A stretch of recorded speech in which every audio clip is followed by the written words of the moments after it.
My name's Castor, so originally born and raised in Australia, but currently now living in Kuala Lumpur here in Malaysia. And I've reverted to Islam about 13 years ago. MashaAllah. Yeah, Alhamdulillah. I was exposed to some religions over the years since my childhood. Growing up in Australia, there was Christians, Muslims. I even had a lot of contact with Jews as well. But my life felt very empty, very shallow. I tried to fill it with material things, chasing the dunya as we do, chasing that dollar. But as much as I made, as high up the corporate ladder I got, there was no contentment, so nothing was satisfying me. And I was at the bookshop one day and I saw the Quran in English. So I thought, I remember this one. So I took it and brought it home and started reading. One thing I forgot to mention though, when I was studying the Bible, I came across a number of things which no scholar, nobody could answer. And I would write this down. So I had 4 pages, complete, full of questions that nobody could answer. Subhanallah. 3 scholars, Christian scholars I went to, not one could answer these questions. I was simply told, you just have to have faith. That's not going to work on me.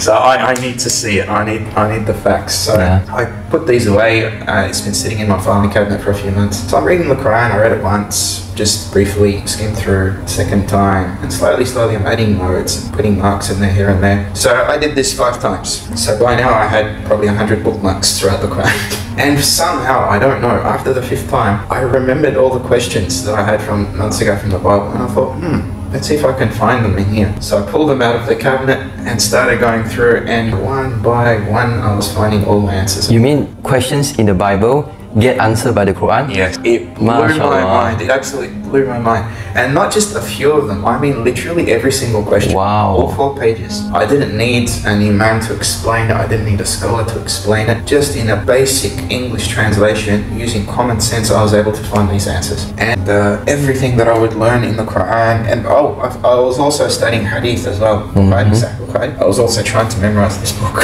Memorize? Yeah. Wow. I see. The Quran, I thought, no, there's no way I can memorize this one. But because this hadith was in English and very short hadith, so okay, I'll give this one a crack. So 2 years, I still couldn't memorize it. Still can't. 13 years later, I still haven't. But Alhamdulillah, I memorized it a little bit. But so everything that I would learn, I would immediately put it into practice. Immediately, no questions asked. And since becoming a Muslim, after gaining knowledge for 2 years, for the first 2 years, after that I immediately started Dawah. So I started getting into Dawah straight away, involving with the brothers at the masjids, finding out how I can get involved, what I can do, and so Dawah began straight away. So we were doing street Dawah. So this was basically my goal. Dawah, trying to spread Islam, teach people Islam, and funny enough, not just to those who don't know about Islam, but even to those who are born into the religion as well. Subhanallah. So I found that they equally need to learn just as much as those who don't know. So this has been my life for, the last 11 years. So is it hard to be a Muslim? Is it hard? I can tell you from experience, it's hard not to be a Muslim. My life was more difficult as a non-Muslim than as a Muslim. So since becoming a Muslim, and I found that as long as I tried my best, now no one's perfect obviously, we're all going to stumble, we're all going to fall.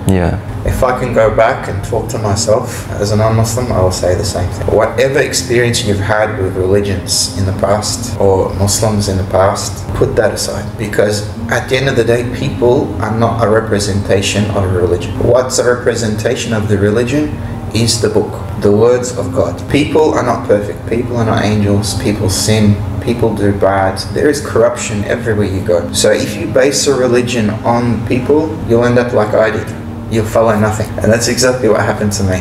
So put your prejudice aside, whatever the media tells you, put it aside, whatever your parents have told you, put it aside, use your own brain, use your own intellect. God gave it to you, He gave it to me, He gave it to all of us. Just use that, read for yourself, learn for yourself. And as soon as you do that, I can guarantee you, your whole perspective on not just the religion of Islam, but on life itself will change. So this is what I would say.